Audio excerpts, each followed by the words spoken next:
Tubalamusizzaako nnyo bannaffe abalabi, abawuliriza, abagoberezi era abawagizi b'ekibiina kyaffe ekya TNL Team. Akadde ke katuufu kennyini akalagana ak'amawulire agava mu bazeeyi ba Isirayiri ngayite The Good News.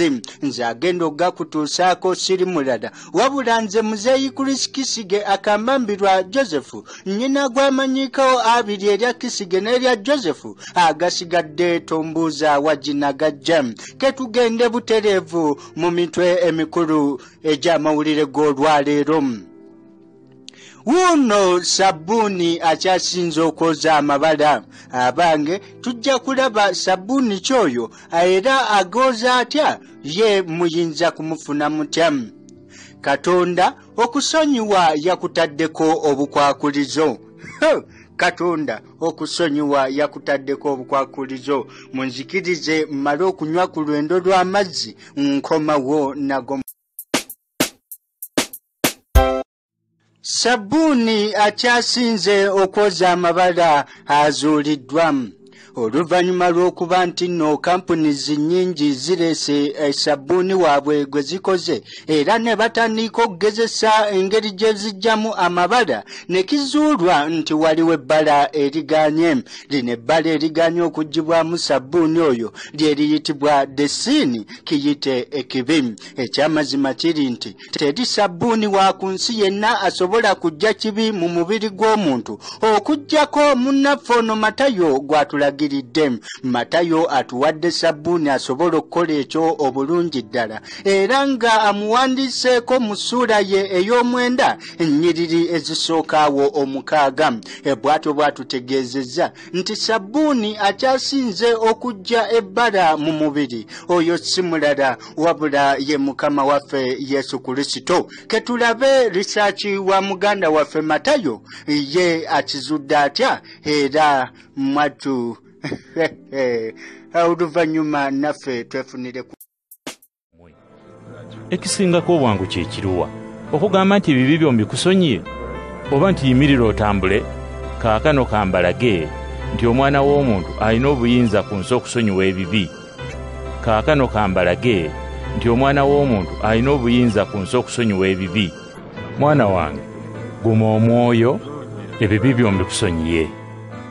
Kaakano kambalage nti omwana w'omuntu alina obuyinza ku nsi okusonyiwa ebibi.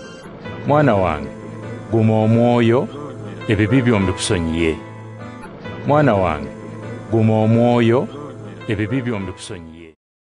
Okusinziira kwa lisaati w'omusasi waffe atutegeezezza nti nno gwe singa ogattibwamu ekibi olwofuuka mubi, naye ate gwe omubi we oyingiza Yesu Kristo mu bulamu bwo wamma gwe ofuuka mutuukirivu. Amawulire amalungi ago ne gatutegeeza nti Yesu Kristo ye sabbuuni ajja buli bbala lyonna mu mubiri kiyite ekibi. Naye kino kireme okukweyinuza mwattu ojja genda otandika okumusaba nti Mukama nsonyiwa. Oswadde nnyo kubanga naye okusonyiwa yakutaddeko obukwakulizo. Ekyamazima kiri nti Katonda waffe okusonyiwa yakutaddeko obukwakulizo. Era mukulu Matayo kayongere okutunnyonnyola bukwakulizo ky'obwo Katonda bwe yatadde ku kusonyiwa obwo bwe tulina okusooka okugoberera naye alyoka atusonyiwe. For if you forgive other people when they sin against you, your heavenly Father will also forgive you. But if you do not forgive others their sins, your Father will not forgive your sins. Bwe munaasonyiwanga abantu ensobi zaabwe, Kitammwe ali mu ggulu nammwe anaabasonyiwanga. Kyokka bwe mutaasonyiwenga bantu, nammwe Kitammwe taabasonyiwenga nsobi zammwe. And you will not be condemned. Forgive, and you will be forgiven.